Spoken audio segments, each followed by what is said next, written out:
All right, so let's actually go ahead and jump into some implementation. So hopefully you can see my nice little bit of Python up on the screen, and the links on D12 if you want to play along with it as well. So I'm just going to go through the printouts, and then we'll kind of dive into the actual how we got to its stage. So the very top part is going to be just the initial setup.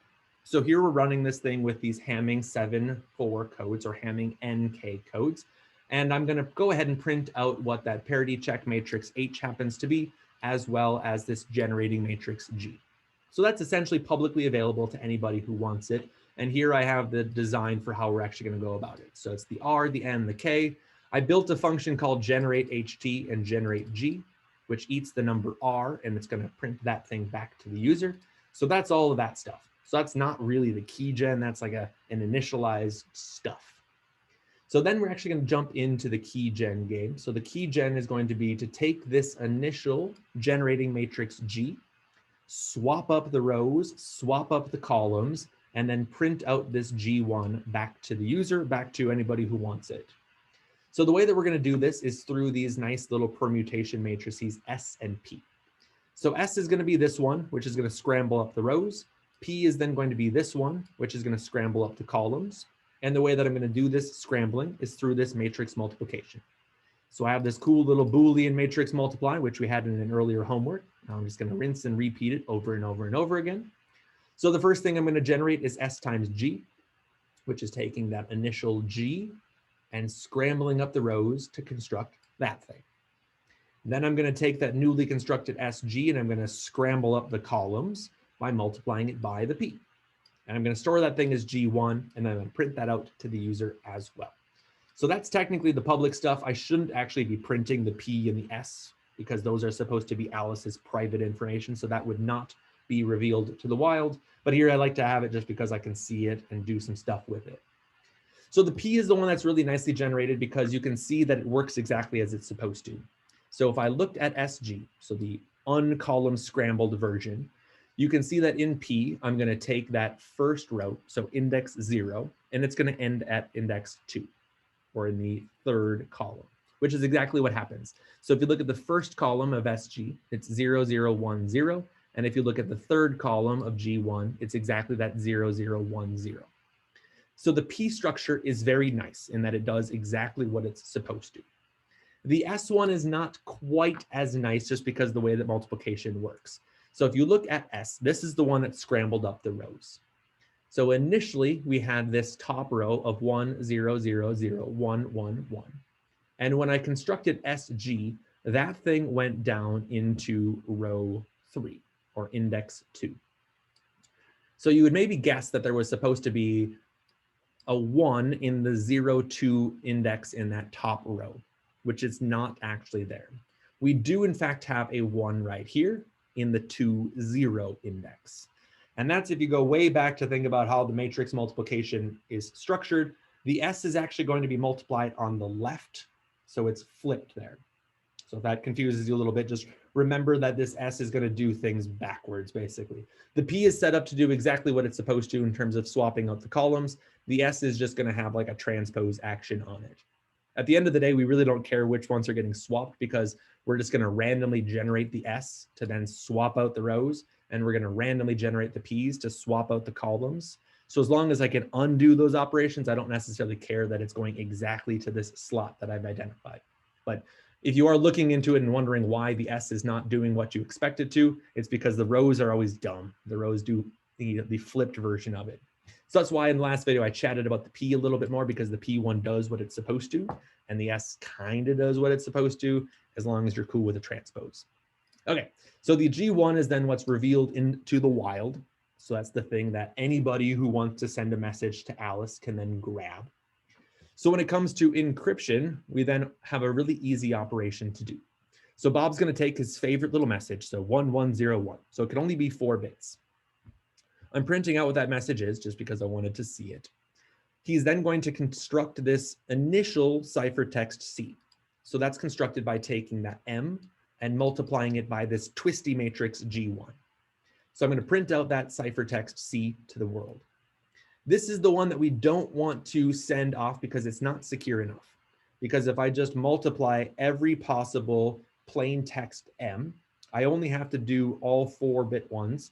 And very quickly, I would see which one actually ended up kicking out this C. So in order to combat that issue, we're going to change 1 bit here. Bob is randomly going to change the 4th bit, or the things that exists at index 3. So he's actually going to send this ciphertext. So the 10011101.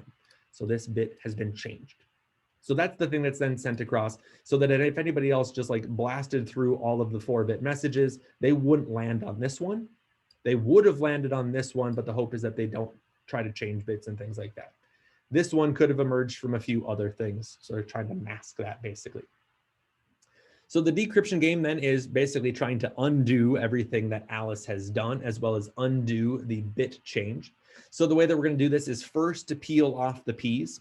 So P was the one that scrambled up the columns. So I'm going to unscramble those columns. So I'm going to design a new little code word C1, which has the columns then hopefully moved back into where they're supposed to. So the way that I do that is I'm going to take this received code word C, and I'm going to multiply it by P's transpose, which then flips all of those things back.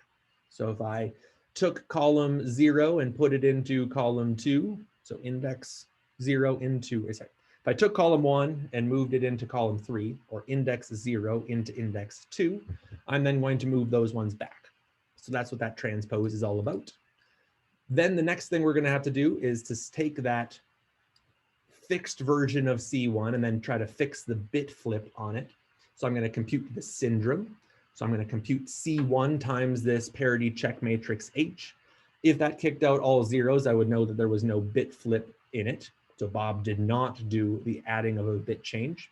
Here we see that there actually is a non-zero syndrome, and it kicked out 001. If you go back to your transpose thing, that tells me that it was the 6th bit that then needs to be fixed, which is the bottom row.